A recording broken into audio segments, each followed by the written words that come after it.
মান সামা রমাদান ঈমানান, ঈমানের সাথে রোজা রাখবে। কিসের সাথে? ঈমানের সাথে। পৃথিবীতে অনেক মানুষ আছে উপবাস থাকে, আছে না? যেমন অন্য ধর্ম, আমাদের দেশে এরকম বহু মানুষ আছে অন্য ধর্ম অবলম্বী, তারা উপবাস থাকে সকাল থেকে সন্ধ্যা, থাকে কি না? আমাদেরটা রোজা, তাদেরটা উপবাস। কারণ কি? এটা আমরা শুনবো আজকে। পার্থক্যটা কোথায়? তারাও তো সকাল থেকে সন্ধ্যা পর্যন্ত না খেয়ে থাকে। পার্থক্যটা হলো ঈমানান ও ইহতিসাবান, ঈমানের সাথে সওয়াবের নিয়তে, ঈমানের সাথে। তাহলে ঈমানের সাথে রোজা রাখতে হবে, এই কথাটা নবীজি সাল্লাল্লাহু আলাইহি সাল্লাম বলছেন। তার মানে উম্মতের মধ্যে অনেকেই আছে রোজার দিকে খেয়াল করবে কিন্তু ঈমানের দিকে কি করবে না, ঈমানের সাথে এবং সওয়াব অর্জনের খাঁটি নিয়তে রমজানের সিয়াম পালন করবে। তার পূর্ববর্তী গফিরা লাহু মা তাকদ্দামা মিন যামবি, তার পূর্বে সব গুনাহ লাগে মাফ করে দিবেন। সগীরা গুনাহগুলো কি করবেন? বলেন না, মাফ করে দিবেন। আপনারা কি খুশি না? খুশি। রমজান মাস কয়দিন পরে শুরু হবে, কে কে খুশি না দেখি তো? খুশি না?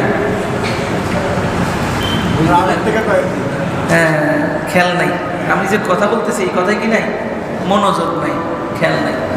রমজান মাস কয়দিন পরে শুরু হবে, আমরা সবাই খুশি তো? পড়েন আলহামদুলিল্লাহ।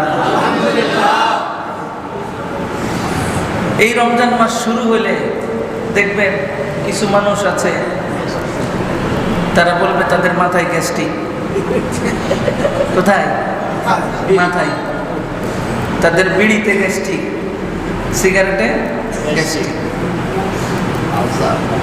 কাউকে ধোঁকা দিলেও দেওয়া যায়, কিন্তু আল্লাহকে ধোঁকা দেওয়া যায় না। যদি কেউ রমজান মাসে পড়ে তার বিড়িতে গ্যাস্ট্রিক, মাথায় গ্যাস্ট্রিক, বুঝবেন আল্লাহ রাসূল সাল্লাল্লাহু আলাইহি সাল্লাম এই হাদিস থেকে বোঝা যায় যে রোজা রাখতে সমস্যা ঘটায়, সমস্যা পেশ করে, বোঝা যায় তার ঈমানের দুর্বলতা আছে। ঈমানের দুর্বলতা আছে। কারণ ঈমানদার তো চাই আল্লাহ রাব্বুল আলামিনের ইবাদত করতে করতে আল্লাহর কাছে পৌঁছাইতে, ঠিক কি না? শবে বরাতে নবীজি সাল্লাল্লাহু আলাইহি ওয়াসাল্লাম রোজা রাখতেন বেশি। সাহাবী জিজ্ঞেস করেছেন, ইয়া রাসূলুল্লাহ, ইয়া হাবিবাল্লাহ, আপনি রমজান ছাড়া অন্য 11 মাসের মধ্যে সবচেয়ে বেশি রোজা রাখেন শাবানে।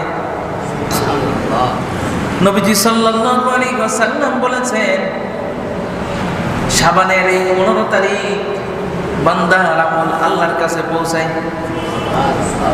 আমি রাসূল চাই আমার আমলটা আল্লাহর কাছে রোজা অবস্থায় পৌঁছায়।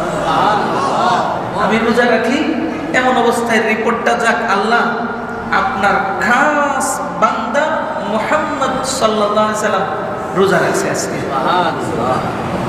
এই নগদ রিসেন্টলি আমলটাও আল্লাহর কাছে পৌঁছাতে আমি এখনো আল্লাহর সন্তুষ্টির জন্য রোজা আছি। রোজার মাধ্যমে আল্লাহকে খুশি করা যায়, রোজার মাধ্যমে আল্লাহর নৈকট্য হাসিল করা যায়, রোজার মাধ্যমে তাকওয়া অর্জন করা যায়, রোজার মাধ্যমে মুত্তাকি হওয়া যায়।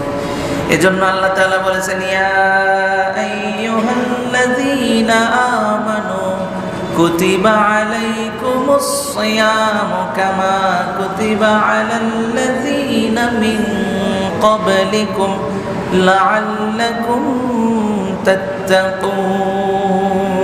সুবহানাল্লাহ পড়ে। হে ঈমানদারগণ, তোমাদের উপর রোজাকে ফরজ করেছি যেভাবে তোমাদের পূর্ববর্তীদের উপরে রোজা ফরজ ছিল। কেন ফরজ করেছেন? আল্লাহ বলেছেন লাআল্লাকুম তাত্তাকুন, যাতে তোমরা মুত্তাকি বান্দা হতে পারো।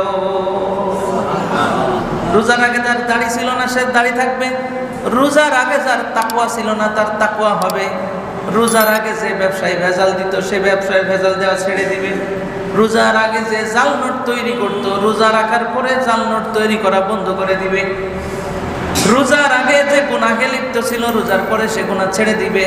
যদি এমনটাই হয় তাহলে বুঝতে হবে তার রোজা মালিকের দরবারে কবুল হয়েছে।